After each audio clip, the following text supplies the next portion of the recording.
श्री गणेशाय नमः। ॐ श्री सरस्वते नमः। ॐ श्री सद्गुरुभ्यो नमः। ॐ भागवत भगवान की जय। नमः श्री परमहंस स्वादित चरणकमलचिन्मकरन्दाय भक्तजनमानसनिवासाय श्रीरामचन्द्राय वागीसायस्य वदने लक्ष्मी यस्य च वक्षसि यस्यास्ते हृदये संवित् तं नरसिंहमहं भजे। सच्चिदानन्दरूपाय विश्वोत्पत्त्यादिहेतवे तापत्रयविनाशाय श्रीकृष्णाय वयं नमः। नारायणं नमस्कृत्यं नरं चैव नरोत्तमं देवीं सरस्वतीं व्यासं ततो जयमुदीरयेत्। श्रीकृष्णाय वासुदेवाय हरये परमात्मने प्रणतक्लेशनाशाय गोविन्दाय नमो नमः। यं प्रवचन्तमनुपेत्य अपेतकृत्यं वैपायनो विहरपादरमाजुभाव पुत्रेति तन्मयतया तरवो विनेन्दुः तं सर्वभूतहृदयं मुनिमानतोऽस्मि।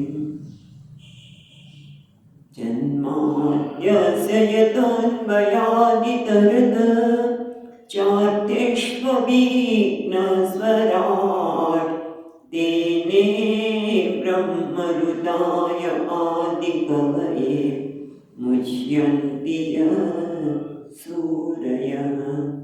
तेजो वारिमृदां यथा विनिमयो यत्र त्रिसर्गो मृषा ताम्नां स्वेन नितस्तदा वपुवपं सत्यं परं धीमहि।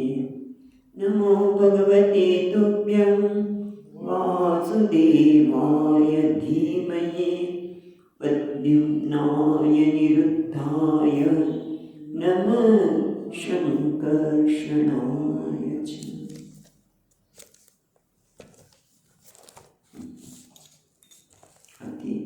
સંકીર્તન કરી અને એના અર્થે ભાગવતનું સ્વાધ્યાય કરીશું.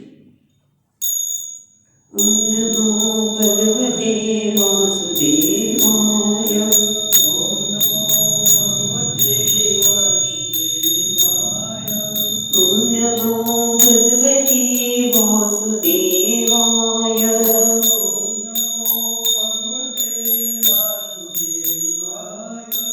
ઓમ નમો ભગવતે વાસુદેવાય.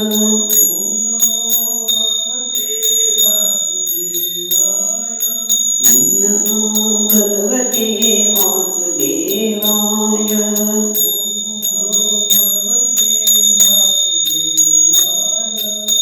ઓમ નમો ભગવતે વાસુદેવાય.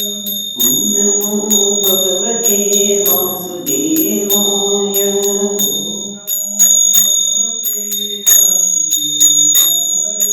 ઓમ નમો ભગવતે વાસુદેવાય. ઓમ નમો ભગવતે વાસુદેવાય. ઓમ નમો ભગવતે વાસુદેવાય.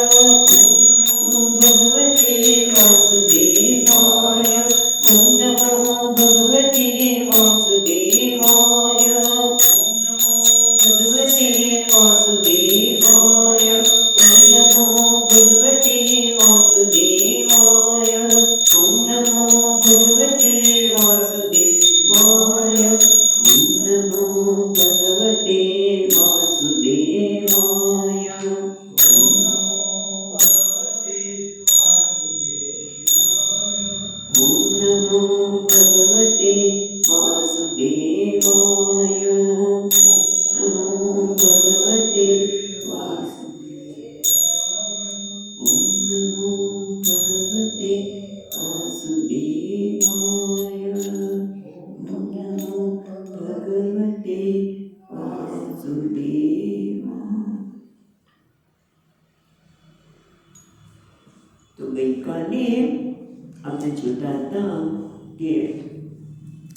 10 પ્રકારની સૃષ્ટિનું વર્ણન કર્યા પછી હવે પહાડની જે આધ્યાત્મિક સર્જન છે એની વાત કરી રહ્યા હતા. અને એમાં પ્રમાણે જોઈએ કે કહ્યું કે સૌથી નાનામાં નાનું એકમ જેને પરમાણુ કહેવાય, જે કેવું છે, જેને આપણે સૂક્ષ્મમાં સૂક્ષ્મ એને જોઈ શકાય નહીં, અને બીજો છે પરમ મહાન. આ બે કાળની વાત કરી અને ત્યાર પછી આપણે જોયું કે બે પરમાણુ ભેગા થાય. પરમાણુ દેખાય નહીં, એ આપણે કલ્પના કરી છે, એને ગણતરીથી કઈ. કલ્પના એટલે ખાલી કલ્પના નથી, પણ પદ્ધતિસર એનો નિર્ણય કરવામાં આવ્યો છે. જેમ અહીંયા પણ વૈજ્ઞાનિકો પદ્ધતિસર જે નિર્ણય કરે છે એ રીતે એ બતાવે છે. આ નૈયાયિકની પદ્ધતિ છે. આપણે જોયું કે બધાને સાંખ્ય, નૈયાયિક બધાનો સમન્વય કરીને આ સૃષ્ટિનું સર્જન કઈ રીતે થયું એની વાત કરે છે. અને સૃષ્ટિનું સર્જનની પાછળ હેતુ શું છે? ભગવાનની લીલાના દર્શન કરવા માટે. અને એટલે કીધું બે પરમાણુ ભેગા થાય ત્યારે એક અણુ બને. અને પછી બરાબર બે પરમાણુ એક અણુ અને પછી 3 અણુ ભેગા થાય ત્યારે એને ત્રિસરણુ કહેવામાં આવે છે, જે આપણે જોઈ શકીએ છીએ. કેવી રીતે? ગઈકાલે દ્રષ્ટાંત આપ્યું કે ઝરૂખાની અંદરથી જ્યારે સૂર્યપ્રકાશ આવે અને સૂક્ષ્મરજ ત્યારે દેખાય છે, તેનો છઠ્ઠો ભાગ છે સૂક્ષ્મરજ દેખાય ને ત્રિસરણ કહેવાય, અને એનો છઠ્ઠો ભાગ એટલે પરમાણુ. વિચાર કરો. અને એ ત્રિસરણ ભેગા થાય, 3 ત્રિસરણ ભેગા થાય ત્યારે ત્રુટિ કહેવાય. 100 ત્રુટિ ભેગી થાય ત્યારે એક વેદ સમયના એકમો છે. અને 3 વેદ એટલે એક લવ, અને 3 લવ એટલે એક નિમિષ, અને 3 નિમિષ એટલે એક ક્ષણ, જેને આપણે એક ક્ષણ કહીએ છીએ, આપણે છે સેકન્ડ કહીએ, બરાબર? એને અહીંયા કે છે 3 નિમિષ એટલે એક ક્ષણ, અને 5 ક્ષણ એટલે એક કાષ્ટા, અને 15 કાષ્ટા એટલે એક લઘુ. આ બધી ચર્ચા આપણે કરી ગઈકાલે. અને 15 લઘુ એક નાડી અથવા તો ઘડી. અને ઘડી કેવી રીતે નક્કી કરી છે એને પણ સુંદર દ્રષ્ટાંત આપ્યું કે એક 6 પાલનું માપનું, એટલે કે 24 તોલા. 6 પલ એટલે 24 તોલાનું તાંબાનું એક વાસણ બનાવવામાં આવે, અને એમાં પણ 4 આંગળી લાંબી સોનાની, એટલે એક માસા એટલે 5 ગુંજા, અને 5 ગુંજાની એક સોનું લઈ એને 4 આંગળની સળી બનાવી, એમાં પાણી પાડવામાં આવે, અને પ્રસ્તર એક છે પાણી, એ પાણી અંદર જ્યારે ચડે ત્યારે એને ઘડી કહેવામાં આવે. ઘડી આને કહેવામાં આવે. અને પછી આપણે જોયું કે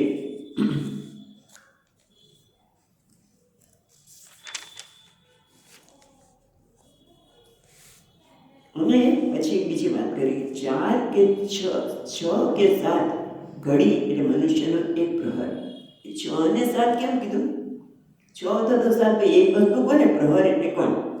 એક દિવસના 4 પ્રહર, રાત્રિના 4 પ્રહર, 8 પ્રહર. પણ અહીંયા 6 કે 7 ઘડી એ મનુષ્યનો એક પ્રહર છે. કેમ? કારણ કે દિવસ અને રાત્રિનો સમય વધે ઘટે છે.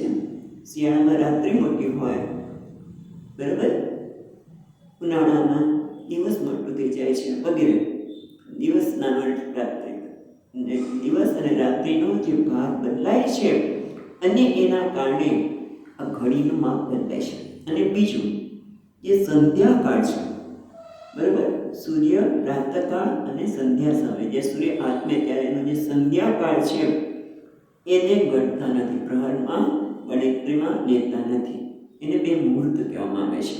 એટલે ટૂંકમાં આ બધી ચર્ચા કર્યા પછી ગઈકાલે એ પણ જોયું કે મનુષ્યના દિવસ અને રાત્રિ એટલે 4 પ્રહરના, અને એટલે એક દિવસમાં 8 પ્રહર આવે. 15 દિવસ થાય ત્યારે પક્ષ અને પખવાડિયું, શુક્લ પક્ષ અને કૃષ્ણ પક્ષ, અને એ બંને ભેગા મળે 1 મહિનો થાય. ત્યારે પિતૃનો 1 દિવસ અને રાત, 1 મહિનો એટલે પિતૃનો 1 દિવસ અને રાત. એ પણ આપણે જોયું. અને 2 મહિનાની એક ઋતુ અત્યારે તો ઋતુનું કોઈ સ્થાન જ નથી. આપણે બધાએ કળિયુગમાં ઋતુનું સ્થાન બનાવી નાખ્યું. કઈ ઋતુ હશે?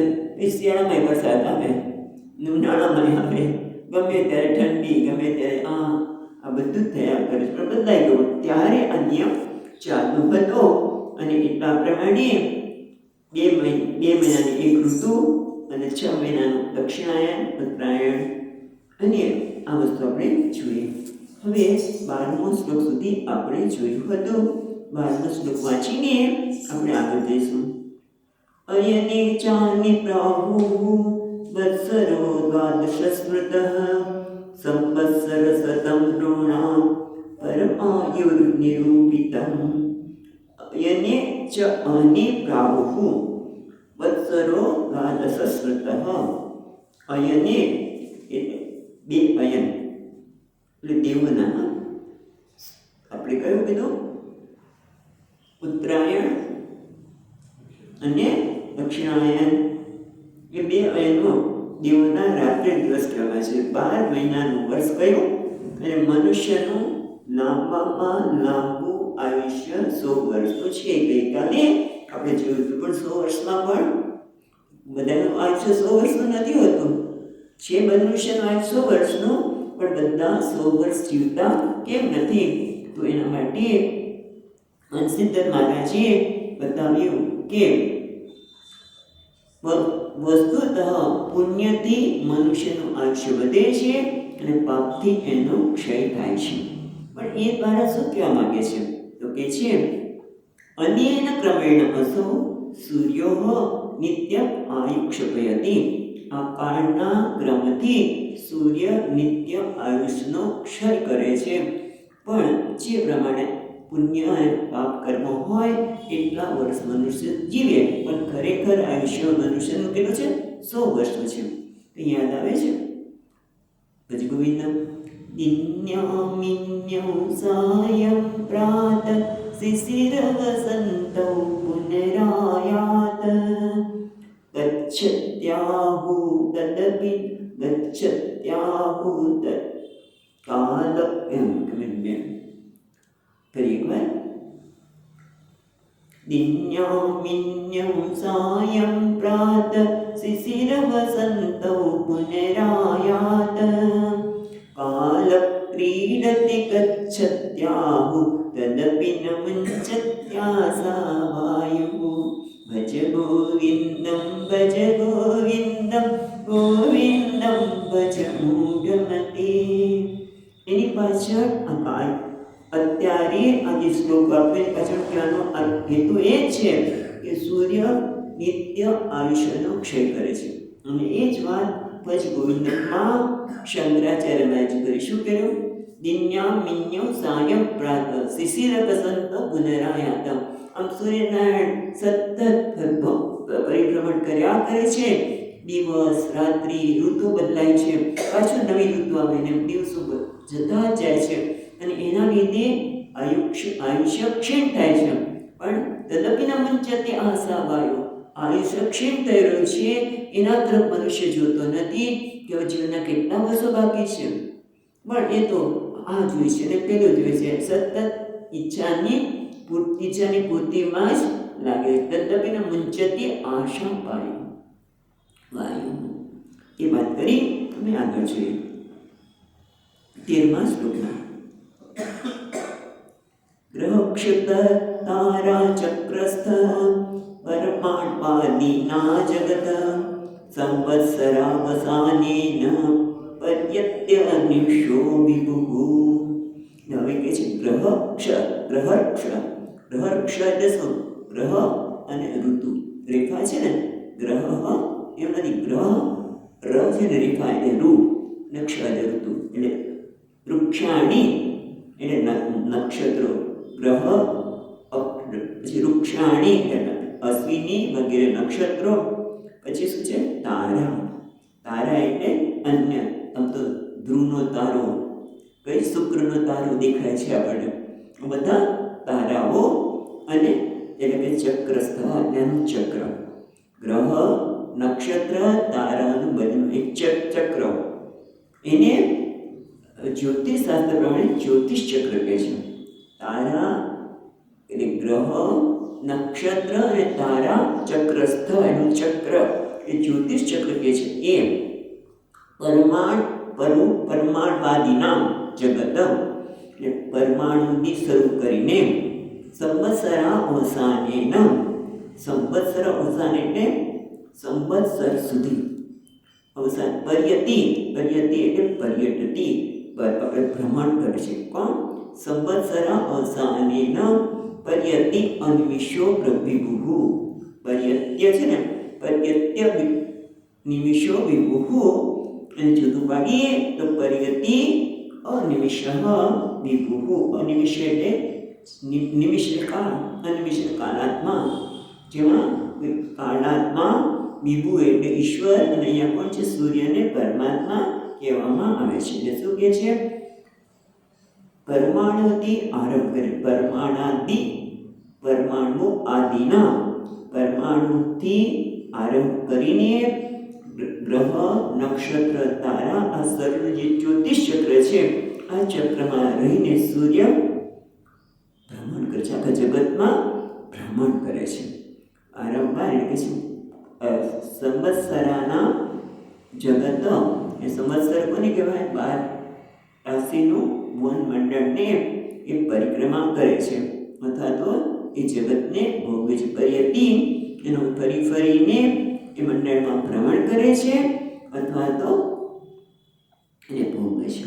હવે આજે જ્યારે સંવત્સર કહ્યું ત્યારે એ સંવત્સરના પણ વિભાગ છે, જાણવા જેવા તો છે જ, અને એ પણ જાણવા જેવા બરોબર, પણ સાથે સાથે એનું કહે ને કેલેન્ડર, અથવા તો એને આપણે શું કહીએ છીએ?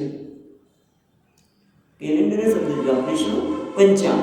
કેલેન્ડરની પંચાંગ, પંચાંગમાં સૌર્ય પંચાંગ હોય છે અને ચંદ્ર પંચાંગ હોય છે. દક્ષિણમાં સૂર્યને આધારે એ પંચાંગ નક્કી કરે છે. એટલે આ બધું પણ જ્યોતિષશાસ્ત્રમાં બહુ જ કેટલું બધું કામ કર્યું છે. તો વિચાર કરીએ આપણે કે કેટલું બધું એ આપણા ઋષિઓએ એ બધું જોઈને બનાવ્યું છે. તો શું કહે છે? જો 14મા શ્લોકમાં સંવત્સર પરિવત્સર ઈલાવત્સર એવ ચ અનુવત્સરો વત્સરશ્ચ વિદુરેવં પ્રભાષ્યતે. વિદુરેવ પ્રભાષ્યતે એટલે શું? વિદુ એટલે જાણવું નહીં, અહીંયા વિદુરેવ એટલે હે વિદુરજી. સંવત્સર, પરિસંવત્સર, ઈલાવત્સર, અનુવત્સર અને વત્સર, એમ આ રીતે વર્ષને કહે છે. બધા જુદા જુદા લોકો સંવત્સરના પ્રકાર આ પ્રકારના પાડે છે.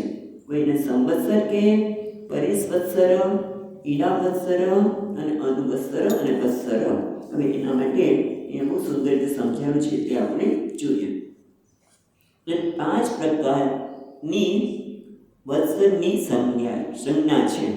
એટલે બ્રાહ્મણ ગ્રંથમાં ઉલ્લેખ છે કે 12 માસનો એક વર્ષ થાય, બરાબર, અથવા તો 13 માસનો પણ એક વર્ષ થાય છે. કેવી રીતે આપણે જોઈએ છીએ? 12 માસનો એક વર્ષ અથવા તો 13 માસનો પણ એક વર્ષ છે, ઉલ્લેખ કરવામાં આવ્યો છે. એટલે એમાં નક્ષત્ર વર્ષ છે, નક્ષત્રને આધારે નક્કી થતું વર્ષ એ 13 માસનું છે. ચાંદ્ર વર્ષ છે, ચંદ્રમાને આધારે નક્કી થતું વર્ષ છે, એ કોઈ વાર 13 માસનું આવે છે અને ક્યારેક 12. 13 આવે ત્યારે અધિક મહિનો આવે. અને સૌર વર્ષ છે એ તો હંમેશા 12 માસનું જ હોય છે, એમાં કોઈ ફેરફાર પડતો નથી. સંવત્સર છે એને ચાંદ્ર છે, એને ચંદ્રમાના આધારે સંવત્સર નક્કી થાય છે. હવે જોઈએ નક્ષત્રનું જે વર્ષ છે, પછી આપણે નક્ષત્ર કોને કહે છે એ બધું જોઈશું. નામ અનુવત્સર કોને કહે છે, ઈલાવત્સર કોને કહે છે, પણ એ પહેલાં આપણે શું જોયું? ત્યારે 5 પ્રકારના વત્સરની સંજ્ઞા છે. એમાં 12 માસનું અને 13 માસનું વર્ષ હોય છે. નક્ષત્ર વર્ષ જે નક્ષત્રના આધારે છે, નક્ષત્ર વર્ષ કહેવાય, એ 13 માસનું છે. ચાંદ્ર વર્ષ 12નું અને 13નું બંનેનું હોય છે. અને સૌર વર્ષ સૂર્યને આધારે, સૂર્યની ગતિને આધારે નક્કી થાય છે, એ 12 મહિનાનું હોય છે. હવે જો નક્ષત્ર વર્ષ, તેમાં નક્ષત્ર કેવી રીતે નક્કી કરે છે? પૂર્વમાં ઉગેલું હોય જે નક્ષત્ર દિવસ શરૂ થાય ત્યારે પૂર્વ દિશામાં જે નક્ષત્ર હોય તે જ નક્ષત્ર બીજા દિવસે પાછું પૂર્વમાં આવે એ સ્થાને ઉગે એને નક્ષત્ર દિવસ કહેવામાં આવે. એમાં 360 દિવસ એટલે એક નક્ષત્ર વર્ષ. અને ચાંદ્ર વર્ષ એટલે સૂર્ય અને ચંદ્ર બંને એક ભેગા થઈને જ્યારે ચલન કરે અને ત્યાર પછી ફરતા પાછા બંને સાથે આવી જાય ત્યારે એને ચાંદ્ર વર્ષ કહેવામાં આવે છે, જે 12 માસનો છે અને ક્યારેક એ 13 માસનો થાય છે. અને સૌર વર્ષ એટલે શું કે તમે જો આપણે જોઈએ તો આપણે ગુજરાતીઓની કારતક મહિનાથી વર્ષ શરૂ થાય તો દક્ષિણમાં ચૈત્ર મહિના થાય, એટલે કેટલા લોકો ચૈત્ર માસથી નવ વર્ષ માને, એ જુદી જુદી માનતા હોય છે. અને યુગાદી પણ આવે છે, અમને યાદ છે હમણાં આવશે એટલે કહું છું તમને. યુગાદી યુગનો પ્રારંભ એ પણ લોકોએ ગણતરી કરી છે આપણે જોઈએ. પણ અત્યારે તો આપણે સૌર વર્ષની વાત કરીએ છીએ તો સૌર વર્ષ છે સૂર્ય જ્યારે મેષ રાશિનો આરંભ કરી અને ચાલવા માંગે અને ફરીવાર પાછા મેષમાં પ્રવેશ કરે. એટલે મને ખ્યાલ છે ત્યાં સુધી જે સંક્રાંતિ આવે છે ત્યારે મેષ રાશિમાં સૂર્ય પ્રવેશ કરે છે. બરોબર છે? વાંચ્યું છે પેપર? એમાં આવે છે બધું કે મેષ રાશિમાં એ પ્રવેશ કરે છે. એ સૂર્ય એટલે તમે કહો એટલે જ્યારે આપણે સંક્રાંતિ ઉજવી છે 14મી જાન્યુઆરી સંક્રાંતિ કહીએ છીએ, પણ સાઉથમાં ત્યારે એ 9 વર્ષ તરીકે એટલે લોકોને પાક થાય, નવ પાક થાય અને ભગવાનને પહેલાં ચોખા વગેરે ધરાવે. પોંગલ એ લોકોને પોંગલ દિવસ કહે. એટલે દરેકની પદ્ધતિ જુદી છે, પણ આપણે અહીંયા આ જોઈ રહ્યા છીએ કે મેષમાં જ્યારે સૂર્યનું ભ્રમણ શરૂ થાય પાછો મેષમાં આવે ત્યારે એક સૌર વર્ષ કહેવામાં આવે છે. એટલે એ સૌર વર્ષમાં 365 દિવસ, 15 ઘડી, 13 પલ અને 13 વિપલ હોય છે અને સૌર વર્ષ કહે છે. પછી સૂર્ય એક રાશિમાં જેટલો સમય રહે એને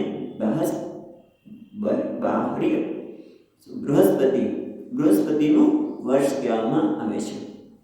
પછી સૂર્ય એક દિવસે ઉગે અને 2 દિવસે ફરી ઉગે તે વચ્ચેનો સમય છે ને સાવન દિવસ કહેવામાં આવે છે. 30 માસનો 360 દિવસનો સાવન વર્ષ છે. સાવન વર્ષ કેમ કહે છે તમે જોજો, અહીંયા સાવન શબ્દ વાપર્યો નથી. હવે એક બીજી મહત્વની વાત છે કે જેને બહાર બૃહસ્પત્ય મત પ્રમાણે 60 પ્રભવ છે એ હમણાં જોઈશું. ને અત્યારે હવે કયું સંવત્સર શરૂ થાય છે પણ જોઈશું. તો પહેલાં જો પરિવાર શ્લોક જુઓ તો શું કહે છે? સંવત્સર, પરિસંવત્સર, ઈડાવત્સ, અનુવત્સર અને વત્સર. હવે એને અત્યારે આટલી રચના જોયા પછી જે સંવત્સર કોને કે ચાંદ્રના આધારે ચાંદ્ર વર્ષ છે એને સંવત્સર કહેવામાં આવે છે. પરિવત્સર એ વૈષ્ણવના આધારે છે. જે સાવન કીધું ને એ વૈષ્ણવ માસમાં એ વૈષ્ણવ છે એ આ માસ 60 વર્ષની સંજ્ઞા નક્કી કરી છે. એ પછી જે 60 વર્ષની સંજ્ઞા પણ વૈષ્ણવો માટે પરિસંવત છે. અને ઈડાવત્સર છે એ સૂર્યને આધારે સૌર, અને અનુવત્સર છે એ નક્ષત્રના આધારે, અને વત્સર છે એ બૃહસ્પતિના આધારે. અને બૃહસ્પતિના આધારે 60 વર્ષ એ 60 સંજ્ઞા આપવામાં આવી છે. હવે કઈ સંજ્ઞા છે તમે જુઓ અહીંયા આપી છે. તો અત્યારે જે 9 વર્ષ શરૂ થાય છે એમાં કાલયુક્ત સંવત્સર શરૂ થાય છે. કારણ કે આપણે તો બધું ખબર જ નથી હોતી, પણ અમે જ્યારે ભણતા હતા ત્યાં અન્નાઈગઢી ગુરુકુળમાં ત્યારે રોજ અમને ખબર હોય કે હવે અત્યારે કયું સંવત્સર ચાલે છે, કયું છે. કારણ કે સંકલ્પ કરતી વખતે બધાનો ઉલ્લેખ કરવામાં આવે અને દરરોજ પૂજા થાય ત્યારે પંડિતજી મોટેથી બોલે એટલે આપણા કાનમાં આ બધું છે. એટલે અત્યારે કાલયુક્ત સંવત્સર શરૂ થાય છે 9 વર્ષ. કાલયુક્ત સંવત્સર એની 60 છે. પ્રભવ, વિભવ, શુક્લ, અહીંયા તો બધા નથી, બહુ ધાન્ય, ખર, નંદન આ બધા જુદા જુદા છે, પણ આ તો જસ્ટ તમારી જાણ માટે આપણે ખબર પડે. આ બધી વાત કરી પણ એ શેના માટે એ આપણને 15મા શ્લોકમાં કહે છે. 15 શ્લોક કાઢે ને. યસૃજ્ય શક્તિ મૃદો ઉચ્છ્વસન સ્વસત્યા જુદું જુદું પાડવું પડશે તો જ તમે આપણે બોલી શકાય. યસૃજ્ય શક્તિ મૃદો શ્વસન સ્વસત્યા પુંસો ભ્રમાયતિ વિધાવતિ ભૂતભેદઃ કાલાક્ય ગુણમયં ક્રતુભિર્વિત્તન્વં તસ્મૈ બલિં હરત વત્સર પંચકાય. એટલે 5 પ્રકારના વત્સર કેવી રીતે થયા? સૂર્ય ભગવાન કાલાત્મ દેવ એટલે કે સૂર્ય જે સાક્ષાત દેવ છે એના કારણે આ 5 પ્રકારના વત્સરો થયા. અને એનાથી શું થાય છે? સૂર્યનારાયણના ઉગવાથી શું થાય છે? તો પહેલા કહે છે યહ સૃજ્ય. કયું શબ્દ જો? યહ સૃજ્ય. સૃજ્ય એટલે કાર્ય. અંકુર વગેરે ઉત્પન્ન થાય. બીજમાં તમે બીજ વાવો અને અંકુર વગેરે ક્યારે થાય છે? સૂર્યનારાયણની શક્તિ મળે તો. એટલે બધા પદાર્થમાં શક્તિ એ કાળ પોતાની શક્તિ એમાં ઉમેરે છે. પછી કહે છે સૃજ્ય શક્તિ એટલે સર્જન કરવું, એટલે બીજનું અંકુરમાં ફૂટવું અને એમાં બધી શક્તિ આપી કે જેથી તેની વૃદ્ધિ થાય. શક્તિ પછી કહે છે ઉચ્ચ વસયન. ઉચ્ચ વસયન એટલે કાર્યમાં પ્રવૃત્ત કરતા, પછી કાર્યમાં આગળ વધતા જાય એમ. એટલું જ નહીં, પુંસો અભ્રમાય વિવિધાવતિ ભૂતભેદ. અભ્રમાય એટલે ભ્રમ એટલે મોહ. અભ્રમાય એટલે ભ્રમમાંથી મુક્તિ એટલે કે વૈરાગ્ય. આયુષના ક્ષય દ્વારા વિષયો તરફની આસક્તિ દૂર થાય. તો આ સૂર્યનારાયણ સતત ફરતા રહે છે, આયુષ્યનો ક્ષય થઈ રહ્યો છે, તો સામાન્ય વિષય પાછળ દોડું. આ વિષયો જે મારે કાયમ રહેવાના નથી અને એની પાછળ દોડીને મારે શું કરવાનું છે? એટલે પુંસ અભ્રમાય, પુરુષને આ બધી ભ્રમ એટલે મોહમાંથી નિવૃત્તિ માટે છે. પણ દિવિધાવતી ભૂતભેદ, પણ આ જે સૂર્ય છે એ પંચ મહાભૂતના અંગરૂપે દિવી એટલે સ્વર્ગ અંતરિક્ષમાં. સ્વર્ગ એટલે અહીં અંતરિક્ષમાં એ ભ્રમી રહ્યા છે. અને કાલાખ્ય ગુણમય ક્રતુભિ વિત્તન્વમ એટલે અને એ સૂર્યનારાયણ કાળરૂપી દઈને જે લોકોને સકામ કાર્ય છે. ગુણમયમ ક્રતુભિ એટલે ગુણમય ગુણો વાળા કોણ? સ્વર્ગ વગેરે. તમે યજ્ઞ કરો એટલે સ્વર્ગ વગેરે મળે.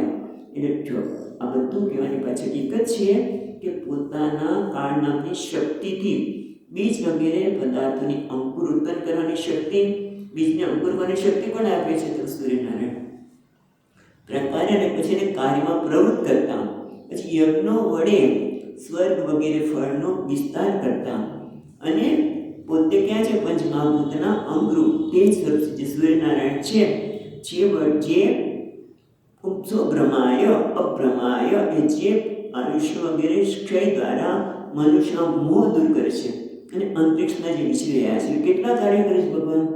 આ પાંચ પ્રકારના વર્ષનું પ્રવર્તક ઉપહાર અર્પણ કરો. એટલે કે છે કે સૂર્યનારાયણ આ 5 પ્રકારના આપણે સંવત્સરના પ્રવર્તક તો છે જ, પણ બીજમાં અંકુર થવાની શક્તિ અને કાર્યમાં પરિણામવાની શક્તિ, પછી જેને સકામ લોકો છે યજ્ઞ દ્વારા સ્વર્ગ વગેરે લોકમાં જવાની શક્તિ ફળ આપે, અને સાથે સાથે જે વિવેકી છે એનામાં વૈરાગ્ય ઉત્પન્ન કરે. એટલે કેટલા બધા ઉપકાર કરે છે. તો એ ઉપકાર જે કરે એને તમે એ ઉપકાર ભૂલી જાઓ તો તમે કેવા કહેવાય? ઉપકાર જે સર્વિતે ઉપકારક હોય એની પૂજા ન કરે તો આપણે કહેવાય કે કૃતજ્ઞ. એટલે બીજું કંઈ નહીં. તો લોકો કે સૂર્યનારાયણ પૂજા કરે તો આમ મળે ને આમ મળે, એ તો બરોબર છે, પણ તમે વિચારો કે જેને મને એટલું તો આપ્યું છે તેને થેન્ક યુ તો કઈ કરી. કોઈ પાણીનો ગ્લાસ આપે તો આપણે થેન્ક યુ કહીએ છીએ. જો ન કહેતા હોય તો આપણું કહે ને સંવેદનશીલતા નથી. કોઈ વ્યક્તિ કશું પણ કરે તો આપણા હૃદયમાંથી આભારની લાગણી જન્મવી જ જોઈએ. એ બહુ મહત્વની વસ્તુ છે કે કે કોઈ પણ આપણે કશું કરીએ તો અંદરથી થેન્ક યુ કેવું છે. નાનો છોકરો હોય તો ભલે છોકરાને કહો તો બહુ સારું લાગે કે દાદા મને આભાર મારો માને છે. છોકરો નાનો આવે તો દાદા પાણી જોઈએ છે, એના હાથમાં જે આવડતું હોય તે લઈ આવે, થેન્ક યુ બેટા, કેટલું સરળ લાગે. તો આભાર જે પાણી આપે કે કંઈ પણ કરતું માનીએ તો સૂર્યનારાયણ તો આપણને આટલું આપે છે, અને સૂર્યનારાયણ પણ નારાયણ કોણ? ભગવાન. કે જે મને આટલું આપે છે અને જીવન આપ્યું, બુદ્ધિ આપી, વિવેક આપ્યો, તો કંઈ નહીં તેનો આભાર માનવા માટે આ નિત્યક્રમ છે ને, સવારે ઉઠીને નિત્યક્રમ કરવા, સંધ્યાવંદન અથવા તો ત્યાં સંધ્યાવંદન ન કરતા હોઈએ તો ભગવાનનો રોજ જપ કરીએ, પૂજા કરીએ. તેના માટે ભગવાન પેલું તો સચ એ છે કે તે મને એટલું બધું આપ્યું છે તો તારું શું ગુણગાન ગાવ. એટલે આ સ્તુતિ દ્વારા નાનો બાળક જેમ કાલું ઘેડું બોલે છે એમ કાલના ઘેડની વાણી દ્વારા હું તારી સ્તુતિ કરું છું, કારણ કે તે મને ખૂબ આપ્યું છે પ્રભુ. શું નથી આપ્યો તે મને હું આભાર આ સ્તુતિ દ્વારા વર્ણન કરું છું. અને એ જ રીતે જે સાક્ષાત નારાયણ છે, કોણ? સૂર્યનારાયણ, તો એનો પણ આભાર માનવો જોઈએ, એને તર્પણ કરવું જોઈએ. એટલે આપણે સવારે એક જળ આપીએ છીએ, કેટલા દૂર નારાયણ છે આપણે તો દેખાય છે, પણ એને તમે મારું કેટલું કાળજી રાખો છો. હું તમને શું આપી શકું? મારું આ જળ અર્પણ કરું છું, આપ ગ્રહણ કરો. પ્રણામ કરું છું, મારા ગ્રહણ કરો. અને તમે કંઈ ન જોતો હોય અને આવું કરો તો પણ શું થાય? તમે કોઈ પણ તમે જ વિચાર કરો કે તમારું નાનું પૌત્ર હોય કે દીકરો હોય, એ તમને પ્રણામ કરે, તમને આદર આપે, તો તમે એને શ્રાપ આપશો? તમે એને શ્રાપ આપવાના છો? ના, એનું કલ્યાણ જ ઈચ્છવાના ને. તો એ રીતે જે ભગવાન મને આટલું બધું આપી રહ્યો છે એનો આભાર રૂપે એની સ્તુતિ કરું, એની પૂજા કરું, એને અર્ઘ્ય આપું, તો એના બદલામાં તો મને મળવાનું છે. પણ અહીંયા ખાસ કહે છે કે આ રીતે સર્વ રીતે ઉપર આ શ્લોક પાછળ કહેવાનો એટલો જ હેતુ છે કે સર્વ પ્રકારે ઉપકારક સૂર્યનારાયણની જે પૂજા કરતા નથી એ તો કેવા છે? કૃતજ્ઞ છે. જીવનમાં કૃતજ્ઞતા હોય છે, કૃતજ્ઞને કૃતજ્ઞ જેણે ઉપકાર કર્યા છે તેના માટે એક આભારની લાગણી વ્યક્ત કરવી જોઈએ. તમે જુઓ, કૃતજ્ઞતા હોય તો જીવન કેવું ભર્યું લાગશે. જીવનમાં આભાર, ધન્યવાદ એ જીવનને ભર્યું રાખે છે. એટલે અહીંયા એ છે કે જે કૃતજ્ઞ જે ઉપકાર કરે અને પૂજા ન કરે એ કૃતજ્ઞ છે. માટે જો છેલ્લીમાં શું કહ્યું? તસ્મૈ બલિહરત વત્સર પંચકાય. આવા પરમાત્મા માટે બલિ ઉપહાર ખરેખર લાવવો જોઈએ. એટલે આપણે ઉપહારમાં કે વસ્તુ તો આપી શકવાના નથી, કારણ કે આપી તો એ પાછા જ આપી દે છે આશીર્વાદ દઈને. આપણે જે કંઈ ભગવાનને ધરીશું એ આપણે લે છે અને પાછા આપી દે છે. એટલે ઉપહાર તો કરવો જ જોઈએ. એ વાત કર્યા પછી વિદુરજી આગળ પૂછે છે 16મા શ્લોકમાં. વિદુર ઉવાચ પિતૃદેવ મનુષ્યાણામ આયુઃ પરમિદં સ્મૃતં પરેષાં ગતિમા ચક્ષ્વ એસ્યુ કલ્પાત બહિર્વિદઃ. વિદુજી કહે છે કે તમે અમને વાત તો કરી, શું કરી? પિતૃદેવ મનુષ્યાના આયુઃ પરમ ઇદમ સ્મૃતમ. ઇદમ એટલે આ એટલે શું? સ્વસ્વ માનેન વર્ષદતમ ગણિતમ આયુઃ માનમ. તમે પિતૃઓનું, દેવતાઓનું અને મનુષ્યનું આયુષ્ય પરમ ઇદમ. ઇદમ એટલે કે ઇદમ એટલે પોતપોતાની ગણતરી પ્રમાણે તમે એને 100 વર્ષ બતાવ્યું. બધાનું માપ કેટલું કીધું? 100 વર્ષનું. પરમ ઇદમ સ્મૃતમ એવું તમે કહ્યું. પણ પરેશાન ગતિમાં ચક્ષુ એસ્યુ કલ્પાત બહિર્વિદઃ. વિદઃ એટલે જ્ઞાનીઓ, જે લોકો આ 3 લોકમાં રહેતા નથી.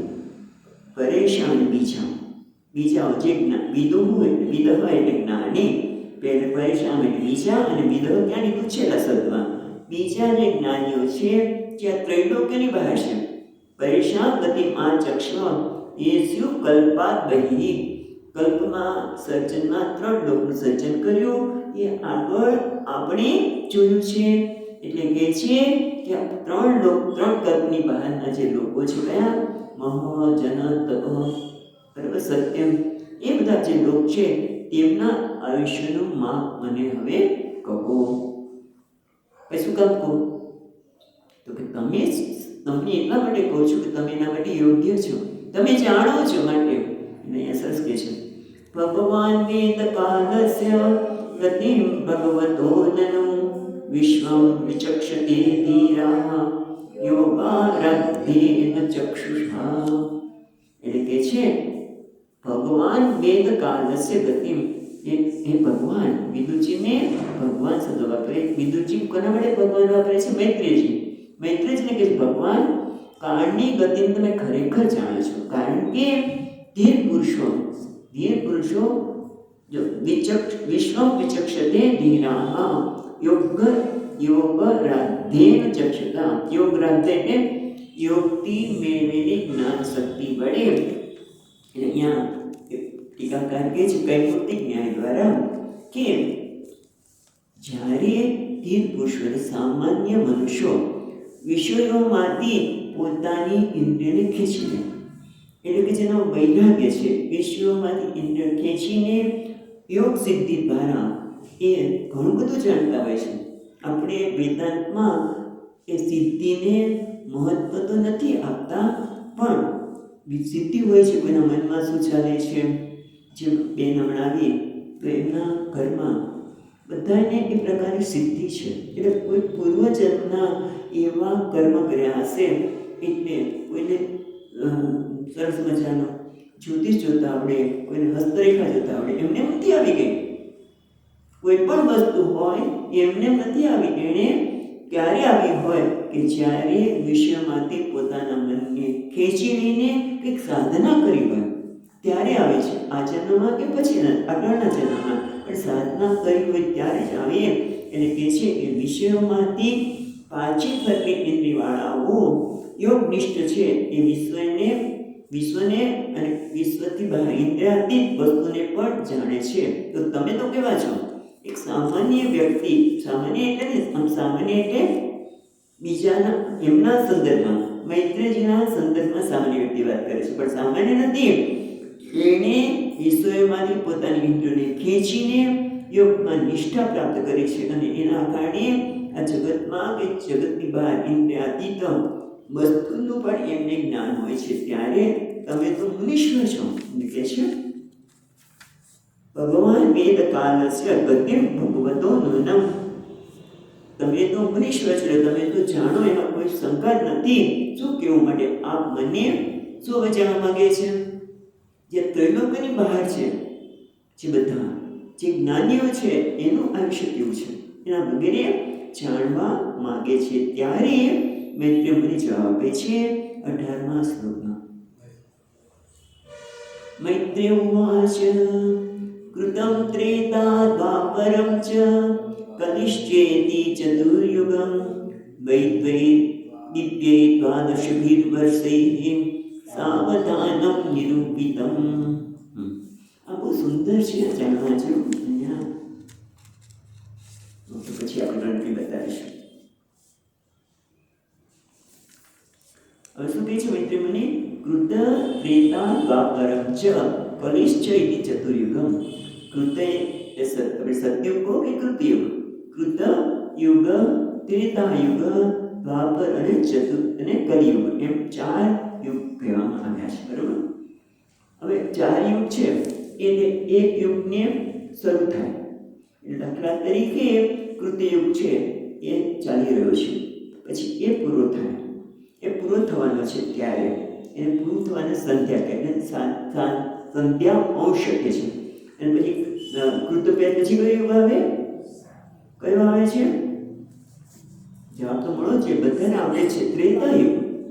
એ કૃત અને ત્રેતા. કૃતયુગ પૂરો થાય છે, એને સંધ્યા અંશ, અને ત્રેતા શરૂ થાય છે. બે વચ્ચેનો જ ભાગ છે ને એને યુગ કહેવાય છે, યુગાદિ, યુગનો આરંભ. હા, એટલું જરા જાણવા જેવું છે. અને તમને ખબર હશે આપણે યુગાદિ નથી કરતા, પણ સાઉથમાં બધે યુગાદી પણ એક દિવસ હોય છે.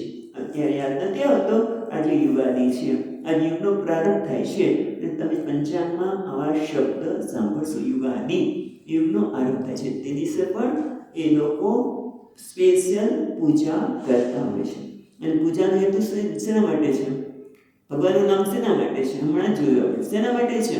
કે મેળવવા માટે ના, એનાથી મને ખૂબ આપ્યું છે એટલા માટે આભાર માનું છું. અને આપણે કૃતજ્ઞતા પ્રગટ કરીએ તો ભગવાન ખુશ થઈ જાય, વધારે આપવાના જ છે. અરે જે આમ ચક્કર સુંદર, તમે આભાર માનો છો, એનું નામ લો છો, એ તો તમને આપવાનો જ છે. અને એ તે યુગાદી એની વાત કરતા હતા. પણ અહીંયા શું કહે છે? કૃત, ત્રેતા, દ્વાપર ચ કલિ ચૈતી ચતુર્યુગમ. આ ચાર પ્રકારના યુગ છે. પછી કે છે દિવ્ય દ્વાદશભિ વર્ષૈ સાવધાનેહ સ અવધાનમ.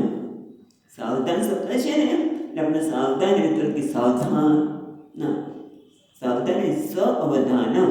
સાવધાન એટલે શું? યુગની સંધ્યા, યુગ પૂરો થાય એટલે એની સંધ્યા સ, અને બીજો યુગ શરૂ થાય એને સંધ્યા શરૂઆત, એ સહિત સાવધાનમ નિરૂપિતમ.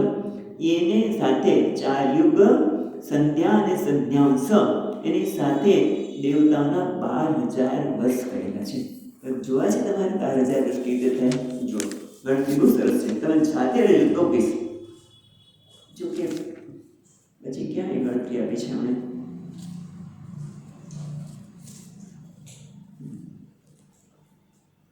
એકવીસમા શ્લોકમાં નહીં, 19મા શ્લોકમાં આપવાના છે. પછીના જોડામાં 19મા શ્લોકમાં એ લોકો આપણને ગણતરી આપે છે, ત્યારે આપણે ગણતરી 12,000 વર્ષ દેવતાઓનાને જોઈએ. સાવધાન એટલે સ અવધાનમ, એટલે કે યુગની સંધ્યા, અવધાન એ સંધ્યા યુગની સંધ્યા, અને બીજા યુગનું પહેલા યુગનું સંધ્યા પૂરું થવું હોય સંધ્યાંશ, અને બીજી યુગનું પ્રારંભ એટલે સંધ્યા. એ બંનેને સાથે રાખીને દેવતાઓના 12,000 વર્ષ કહેવામાં આવે છે. કેવી રીતે? તો જો 19મા શ્લોકમાં બતાવે છે, ચત્વારી ત્રીણિ દૈચૈકમ કૃતાદિષુ યથાક્રમં સંખ્યાતાની સહસ્રાણી વિગુણાની શતાની ચ. હવે ખાલી અર્થ જુઓ, પછી એની ગણતરી કરીએ. ચત્વારી ત્રીણિ દે ચ એકમ કૃતાદિષુ યથાક્રમ. કૃતાદિથી શરૂ કરીને, બરાબર, સત્યુગ, ત્રેતા, દ્વાપર અને કલિયુગ એ અનુક્રમે શું છે? ચત્વારી ત્રીણિ દે ચ એકમ, એટલે 4, 3, 2 અને 1 એટલા 1000 વર્ષો. સંખ્યાતાની સહસ્રાણી દ્વિગુણાની શતાની ચ. એ પ્રમાણે અનુક્રમે તે યુગના સંધ્યા અને સંધ્યાંશથી 1000થી બમણા 100 વર્ષ કહેલા છે. હવે જોઈએ પહેલેથી આપણે ગણતરી કરી, સરસ આપણે ગણતરી કરી છે, એ જોઈએ. તો એટલે આપણે કીધું ને, સંધ્યા અને સંધ્યા અંશકાળ યુગ પ્રમાણે. તો શું કીધું? ચાર યુગમાં 4 કૃતયુગમાં દિવ્ય 4,000 વર્ષ છે. કેટલા? કૃતયુગના 4,000 વર્ષ, બરાબર. ત્રેતાના 3, દ્વાપરના 2,000 અને કલિયુગના 1,000. હવે જો એમાંથી પ્રમાણે દેવતાના 12,000 વર્ષ કેવી રીતે થાય છે? તો જોઈએ કે 4,000 વર્ષ એનો 10મો ભાગ, 4,000 ને 10 ભાગો તો 400 થયા. આપણે તો 400 અને 400 800. એક મિનિટ અહીંયા ગણતરી જોવા દો, સરસ છે. 4,000 અને બધા 400 અને 400 800. પછી ત્રેતાના 3,000 વર્ષ અને એના 300 અને 300 સંધ્યા અને સંધ્યાંશ, એટલે 3,000 અને બીજા 600 એના 300 3600 એ વર્ષ થાય. દ્વાપરના 2,000 અને હવે કેટલા? સંધ્યા અને સંધ્યાંશ કેટલા થશે? 200 ને 200 400. જ્યારે ગણતરી કરો આવડે છે તમને. 200 ને 200 400 એટલે કેટલા? 400 અને કલિયુગમાં 1000 અને એના સંન્યાસ કેટલા થશે 100 અને 100 200 એટલે 1200 એ બધાને 4800 પેલા કના સતયુગના તો કૃતિયુગના 4800 વત્તા ત્રેતાના 3000 અને બીજા 600 એટલે 3600 પછી દ્વાપરના 2400 અને કલિયુગના 1200 એટલે બધા કરશો તો 12000 દેવતાઓના વર્ષ થાય. દેવતાઓના 12000 વર્ષ એટલે મનુષ્યના કેટલા થાય ખબર છે 43,20,000 વર્ષ. દેવતાઓના 12000 વર્ષ એટલે મનુષ્યના 43,20,000 વર્ષ થાય. આ બધા વર્ષની ગણતરી કેમ કરે છે આપણે જોઈએ. એના આગળ કહે છે 20મા શ્લોકમાં કાળનું રહસ્ય આપણને બતાવે છે. પણ આ બધા પાછળ આપણે વાત કરી શેના માટે છે વૈરાગ્ય ઉત્પન્ન કરવા માટે. આ બધાની પાછળ આ ધર્મનો અહીંયા કહે છે ટીકાકાર કે બધાની પાછળનું કથન વૈરાગ્ય ઉત્પન્ન કરવા માટે છે. આપણને ગણતરી એટલું બધું કરવાની નહીં, ગણતરી કરો પણ એની પાછળ શું છે કે આપણે સમય જાય છે. આપણને કલિયુગનો સમય કેટલો ઓછો છે એમાં સમય જાય છે બાકી કહે છે. પછી 20મો શ્લોક જોઈએ. હવે 20મા શ્લોકમાં સંધ્યા અને સંધ્યાંશ એ વચ્ચેનો જે સમય છે એને યુગ કહેવામાં આવે છે. યુગનો પ્રારંભ ત્રેતા પૂરો થયો અને દ્વાપર શરૂ થાય છે. દ્વાપર પૂરો થયો કળિયુગ શરૂ થાય છે. બરાબર એ બતાવતા કહે છે 20મા શ્લોકમાં સંધ્યાશયોરત્રેણ્યઃ કાલ સતસંખ્યયો તમ એવાહુર્યુગમ તજ્ઞા યત્ર ધર્મો વિધીયતે. એટલે તજ્ઞાઃ એટલે કાળને જાણનારા, કાળના રહસ્યને જાણનારા, કાળ રહસ્યજ્ઞ મનુષ્યો 100 સંખ્યાવાળા. સંધ્યાંશ ચ એવ અંતરેણ એટલે કે સંધ્યા અને સંધ્યાંશ વચ્ચેનો જે કાળ છે એને યુગ કહેવામાં આવે છે. તત્ર ધર્મો વિદ્યતે આ યુગમાં ઋષિઓ ધર્મની વ્યાખ્યા કરે છે. એટલે બે છે સંધ્યા અને સંધ્યાંશ. એ કાળમાં શ્રવણ કીર્તન એ બધા માટે સામાન્ય ધર્મ છે. પણ દરેક યુગનો પોતાનો બીજો ધર્મ પણ છે. કયો ધર્મ છે હમણાં જ આપણને કહેશે કે જે યુગમાં જે ધર્મની વાત કરી હોય એ પ્રમાણે એ ધર્મનું મહત્વ કરવામાં આવે છે. અને એટલા માટે જો તમને ખબર હોય તો સતયુગમાં ભગવાન વિષ્ણુની પ્રાપ્તિ ધ્યાનથી થાય. એટલે સતયુગનો ધર્મ શું છે ધ્યાન. પછી ત્રેતા યુગમાં યજ્ઞથી ભગવાનની પ્રાપ્તિ અને યજ્ઞ મુખ્ય ધર્મ છે. દ્વાપરમાં સેવાથી ભગવાન પ્રાપ્ત થાય અને કલિયુગમાં સંકીર્તનથી જ ભગવાનનું સંકીર્તન કરો. આ શ્રવણ મનન એ પણ કીર્તન છે, એ પણ સંકીર્તન છે, એનાથી ભગવાન પ્રાપ્ત થાય. એટલે કે જે યુગનો જે ધર્મ છે તે જ સંધ્યા અને સંધ્યાંશનો પણ છે એમ જાણો. આ બધી ચર્ચાની પાછળ એ છે કે જે ધર્મની વાત કરવામાં આવી છે જેમ કે સતયુગમાં ભગવાન વિષ્ણુ ધ્યાનથી, દ્વાપરમાં યજ્ઞથી, ત્રેતામાં યજ્ઞથી, દ્વાપરમાં સેવાથી અને કળિયુગમાં કીર્તનથી છે. એટલે યુગ જે શરૂ થાય છે એનો ધર્મ પણ આ જ છે એવું તમારે જાણવું. આ બધું કોણ નક્કી કરે છે? ઋષિઓ, જે દ્રષ્ટા છે તે. અને એટલા માટે કહે છે 21મા શ્લોકમાં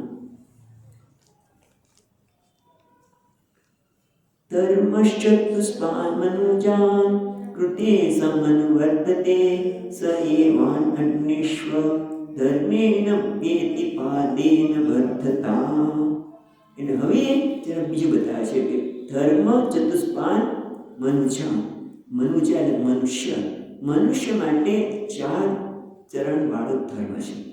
ધર્મ ચતુષ્પાન મનુજા કૃતે સમનુવર્તતે. કૃતયુગમાં એટલે કે સતયુગમાં ધર્મ 4 છે. ધર્મના 4 ચરણ છે. એ 4 પાદવાળો 4 ચરણવાળો ધર્મ કયો છે. અને પછી શું કહે? સ એવ બીજી લીટીમાં કહે છે સ એવ અન્યેષુ અધર્મેણ વ્યતિ પાદેન વર્ધતા. અને પછી દરેક યુગમાં સ એવ આ 4 ચરણ છે ધર્મના, એના એ ધર્મના 4 ચરણમાંથી એક એક ચરણ નષ્ટ થતું જાય છે. કેમ? સ એવ અન્યેષ અધર્મેણ, કારણ કે અધર્મ વધવાથી વ્યતિ વ્યય થાય છે, પાદેન વર્ધતા. બીજા યુગમાં જેમ ધર્મ વધતા અધર્મના કારણે એક એક ચરણ ક્ષીણ થતો જાય છે. અને આ જ વાત શંકરાચાર્ય મહારાજે ગીતાના ઉદ્ઘાટમાં પણ કીધી છે કે જ્યારે જ્યારે માણસના જીવનમાં ધર્મ આવે, પુણ્ય આવે એટલે સંપત્તિ વધે. અને સંપત્તિ વધે ને એટલે માણસ વિવેક મોટે ભાગે ભૂલી જાય છે. કોક જ એવા હોય કે સંપત્તિ પણ હોય અને સાથે સત્સંગ હોય, નહીંતર એ ધર્મનું આચરણ કરવાના છે. એટલે કૃતયુગમાં 4 ચરણ છે. એ પછી પાછું બીજા યુગમાં કયું આવશે? ત્રેતામાં 3 ચરણ થયા, દ્વાપરમાં 2 અને કલિયુગમાં 1 જ ચરણ છે. કયા ચરણ છે તમે જુઓ? 4 ચરણ માટે ભાગવતમાં જ કીધું છે. શ્રીમદ ભાગવતમાં તપ શૌચમ દયા સત્યમિતિ પાદા પ્રકીર્તિતાઃ, એ પહેલા અધ્યાયના 17 અને 24માં કે 4 કયા છે? તપ. સતયુગમાં આ 4 પૂર્ણ માત્રામાં તપ, શૌચ, દયા અને સત્ય. પછી ધીમે ધીમે આ બધા ચરણ ધીમે ધીમે ઓછા થતા ગયા. બધા 4 હશે ત્રેતામાં, પણ એની માત્રા ઘટતી ગઈ. માત્રા ઘટતી ગઈ એમ પણ કહી શકાય. એક એક ચરણ ઘટ્યું અથવા તેની માત્રા ધીમે ધીમે ઓછી થઈ ગઈ. જે પૂર્ણ માત્રામાં તપ, શૌચ, દયા અને સત્ય અત્યારે કળિયુગમાં નથી એવું નહીં કહે, પણ એની માત્રા બહુ જ ઘટી ગઈ એમ પણ કહી શકાય. અહીંયા કહે છે એક ચરણ ઘટતું ગયું. પછી આગળ કહે છે 22મા શ્લોકમાં આપણે અહીંયા તરત જ કહે છે ટીકાકાર કે તચ્ચ સ્વરૂપગત માત્રમ વૈરાગ્યાર્થમ નતુ ધર્મ સંકોચનાર્થમ. એટલે કે ધર્મનો ક્ષયની જે વાત કરવામાં આવે છે એ ધર્મ ઘટાડવા માટે નથી કે આટલું ધર્મ ઘટી ગયું, ઘડીમાં તો આવું જ હોય ને, એવા માટે નથી. ધર્મને ઘટાડવા માટે નથી, યાદ અપાશે ટીકાકાર. પણ આ પતન વૈરાગ્ય માટે છે. વૈરાગ્ય ઉત્પન્ન કરવા માટે છે કે આપણા ચરણો કેટલા ઘટતા ગયા છે. વૈરાગ્ય ઉત્પન્ન કરવા માટે છે. હવે આગળ કહે છે 22મા શ્લોકમાં ત્રૈલોક્યાયુગ સહસ્રમ બહિરા બ્રહ્મણો દિનમ તાવત્તેવ નિશાતાત યજ્ઞિમિતિ વિશ્વસુખ. એટલે હે તાત, હે વિદુરજી, હે તાત, ત્રૈલોક્યા યુગ સહસ્રમ એટલે 3 લોકની બહાર, યુગ સહસ્રમ બહિ બધું છે. ત્રૈલોક્યા યુગ સહસ્રમ બહિ આ બ્રહ્મણો દિનમ તાવત એવ નિશાતાત યજ્ઞિમિતિ વિશ્વસુખ. એટલે મેં પૂછ્યું હતું ને એટલા માટે કહે છે કે હે તાત, આ 3 લોકની જે બહાર, એમણે બહારના લોકોનું આયુષ્ય કેટલું છે, 3 લોકની બહારના, એનો પ્રશ્નની શરૂઆત કરી હતી. એટલે કે છે કે આ 3 લોકની બહાર બહિ આ બ્રહ્મણો દિવન એટલે બ્રહ્મલોક પર્યંત શું છે? યુગ સહસ્રમ એટલે 1000 શું છે? ત્રૈલોક્યમ યુગ સહસ્રમ બહિ બ્રાહ્મણો દિનમ. ત્રૈલોક્ય આ 3 લોકની બહાર બ્રહ્મલોક પર્યંત 1000 ચતુર્યુગી એટલે 1 દિવસ. આપણે સમયનું આગળ પણ જોયું છે કે 1000 ચતુર્યુગી એટલે બ્રહ્માજીનો દિવસ અને 1000 ચતુર્યુગી એટલે બ્રહ્માજીનો રાત્રિ. એટલે એ જ વાત છે. તાવત દેવા નિશા તાત યન નિમિગતિ વિશ્વસુખ. એટલે કે છે 1000 ચતુર્યુગી એટલે 1 દિવસ જેમાં બ્રહ્માજી સર્જન કરે છે. અને પછી એટલા 1000 ચતુર્યુગી રાત્રિ જેમાં વિશ્વના સર્જના વિશ્વ સુખ તાવત નિમિગતિ સુઈ જાય છે નથી કહેતા. નિમિગતિ એટલે નેત્રોને નીચે છે, શયન કરે છે. આમ તો આંખ બંધ કરેલા માની લઈએ કે સુઈ ગયા, બરોબર? કે ના, ભગવાન સૂતા નથી. જો ભગવાન સુઈ જાય તો મુશ્કેલ પડે. ભગવાન સૂતા નથી. ભલે આપણે એમ કહીએ કે ભગવાન સુઈ ગયા, હવે શું દેવ ઉઠી એકાદશી ને દેવ ઉઠી એકાદશી, પણ એવું નથી. ભગવાન યોગ નિદ્રામાં છે, એ જાગે છે, સભાન છે. ભગવાન જો ભગવાન સુઈ જાય તો અહીં અંધેર થઈ જાય, પણ ભગવાન સૂતા નથી, એ તો યોગ નિદ્રામાં છે. તો બ્રહ્માજી પણ યોગ નિદ્રામાં જ હોય છે. કારણ કે આગળ આપણે જોયું કે બ્રહ્માજી ભગવાન સાથે એક થઈ જાય છે. ક્યારે? રાત્રિના સમયે. ત્યારે આ યુગનો કે પ્રલય કાળ આવે. પણ એ વખતે ભગવાન સાથે સૂઈ જાય છે એટલે સૂતા નથી, યોગ નિંદ્રામાં છે. એ ખાસ કહે છે નિમિલિતિ એટલે નેત્રો મીચે છે, એટલે કે શયન કરે છે પણ એટલે ટૂંકમાં ભગવાન કેવળ નેત્રોને મીચે છે, નિંદ્રા લેતા નથી. એટલે કે યોગ નિંદ્રામાં સ્થિત છે. કારણ કે તમે કેવી રીતે કહો છો કે કુર્મ પુરાણમાં કીધું છે, કુર્મ પુરાણમાં પણ આ શબ્દ આવ્યો છે કે યોગ નિંદ્રામાં ભગવાન હોય છે, વૈષ્ણવી નિંદ્રા પ્રાપ્ત કરે છે. ત્યાં કુર્મ પુરાણમાં કહે છે કે ત્યારબાદ વિશ્વાત્મા એ ચક્રધારી દેહમાં પ્રવેશ કરીને, ચક્રધારીના દેહમાં વિષ્ણુ ભગવાને ચક્રધારી દેહમાં પ્રવેશ કરીને ભગવાન વિષ્ણુ સાથે એક થઈને વૈષ્ણવી નિંદ્રા, યોગ નિંદ્રાને પ્રાપ્ત કરે છે. બ્રહ્માજી દિવસની વ્યવસ્થા આ પ્રમાણે છે. રાત્રે કયા પ્રકારની છે એ ભગવાન બ્રહ્માજી દિવસની અને રાત્રિની વ્યવસ્થા 4.5 શ્લોકો બધા છે, પણ આપણે એક જ શ્લોક જોઈશું. સમયને ખ્યાલ રાખજો.